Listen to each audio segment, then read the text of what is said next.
Hi, it's Liz. Today we're going to continue with the second episode in this first part series. So we are going to use the embroidery from the last episode and we are going to add some text to it. So yesterday I did this embroidery. I shut down my machine. I even unplugged it at nighttime. I always do that. I'm going to plug it back in and it will remember the last pattern that was on my machine. Even though I didn't save it to my machine, it will remember and ask you if you want to resume the last pattern. So I have plugged in my machine, I have turned it on, and it comes out this message: please remove hoop, keep hands clear, carriage will remove to home position. Okay, so when I get this message, this is all I do.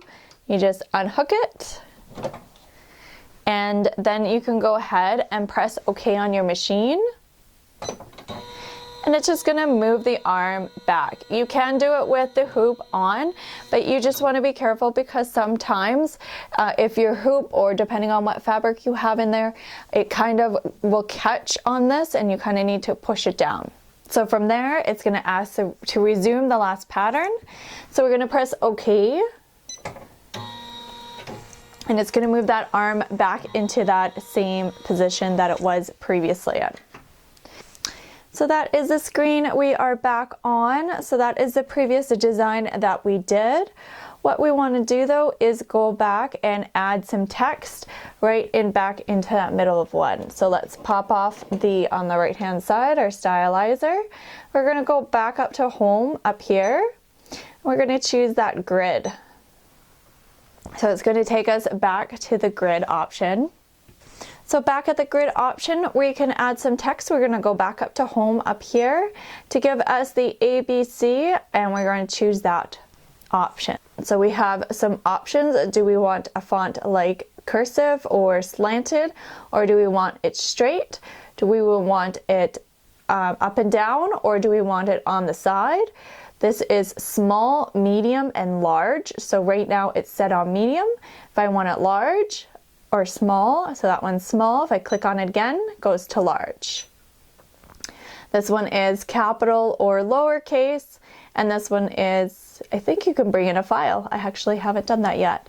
So right now it's telling me I could do Gothic, and this is page 1 of 5. So we can go to the next page, and it's gonna give me numbers. It's gonna give me more symbols, and then some other options. So we're going to go back to that first page and let's write hello. H, and we can just leave it if we're just keeping it super simple. Right now I have it set on medium. It's going to be capital. It's going to be straight up and down. So hello, H-E-L-L-O. All right, and it does have a cap limit. So if I keep on writing zeros, I'll just show you. It'll say, nope, no thanks.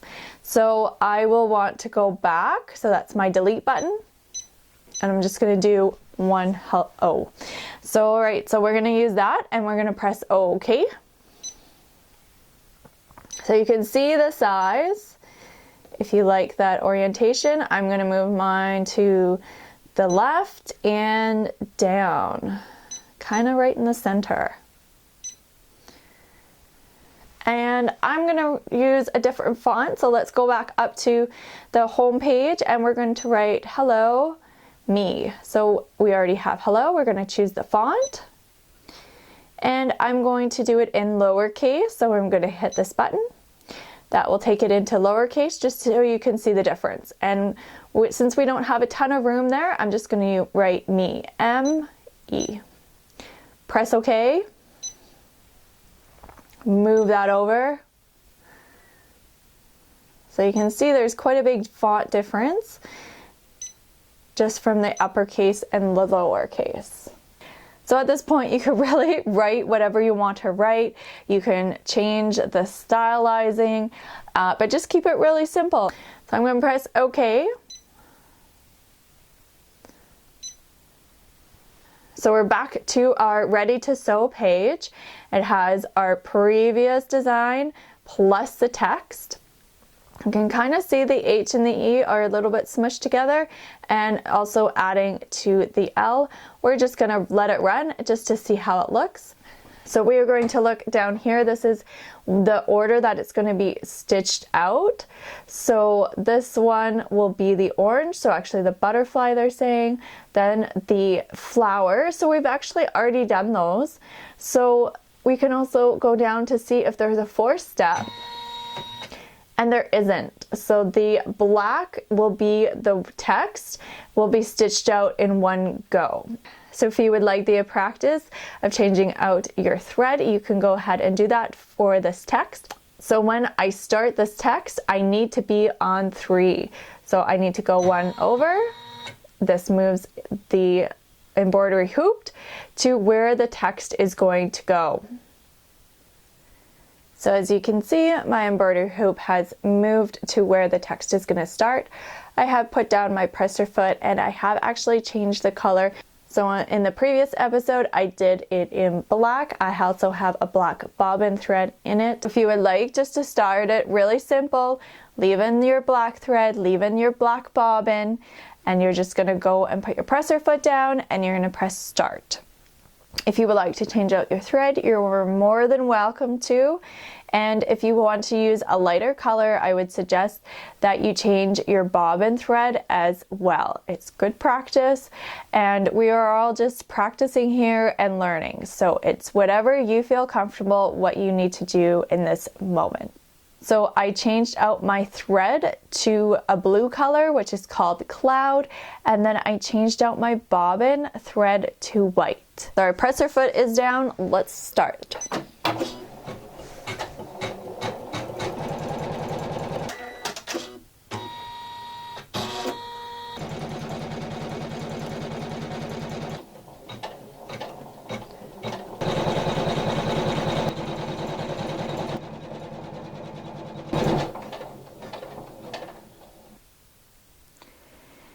So you can see up here, it does say it took 13 minutes for that. But of course, because we skipped the first 2 steps because we already did it, when we just did the last one, it's not going to be that time. It's the duration of the machine time for that whole design. So let's take it off the hoop. I'm going to undo that. Make sure your presser foot is up. I always just make sure that it can clear it. And you can have a look. As you can tell, I should have pressed my fabric. That would have made a huge difference because you can tell there is some wrinkling going on. Also, with our design from here and there is spacing, very little spacing between the E and the L, but it is always best to do sample stitching, especially if you're using a new font, just to see how it looks, because sometimes the capitals look different than the lower cases, and they stitch out very different than what you think. So you can check out the back as well. You do have that stabilizer still on it, but on the thread you can see some of that white.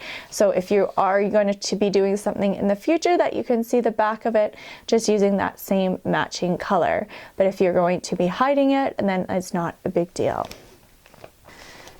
So from here you're going to untighten it and unscrew it, and then you'll be able to pop it off. So this will be nice and loose. Put the embroidery hoops aside. So we have completed it. The fonts are really neat. You can get into some really basic designs of fonts to some really elaborate ones. There's lots to choose from, but again, make sure that you stitch it out. I have heard of like embroidery companies, what they will actually do is stitch out every single letter of the alphabet, uppercase and lowercase, of the font, and making sure that of course they label and say what font that they're using. So they do that because sometimes with certain fonts you might really like the H, but you don't like how the L is looking. So when you're doing your lettering, you don't like how it all looks together, you just like certain letters within it.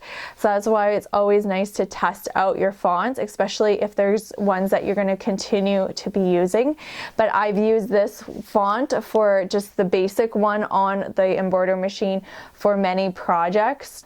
So if I did the designs in different colors too, it's going to give this piece a whole different look. The colors really do make the project. So now we have the fabric, and I'm using the tearaway stabilizer, but if you've been using the cutaway, you would just have to use scissors to cut around it. If you are going to be, say, putting this on a bag or something, then you might not even see the backing of that, so you wouldn't have to do fine detail of the cutting away. So for this, you just hold it.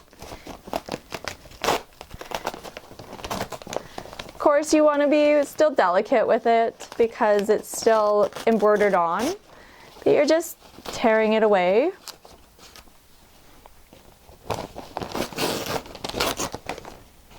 And there you go. So I still have stabilizer on the back in between each of the flowers and in between some of the letters like the O and the H and stuff. And I just use some tweezers or just a little piece of scissors, and then you can just take that out and pop it out, no problem. So it's still now just a piece of fabric.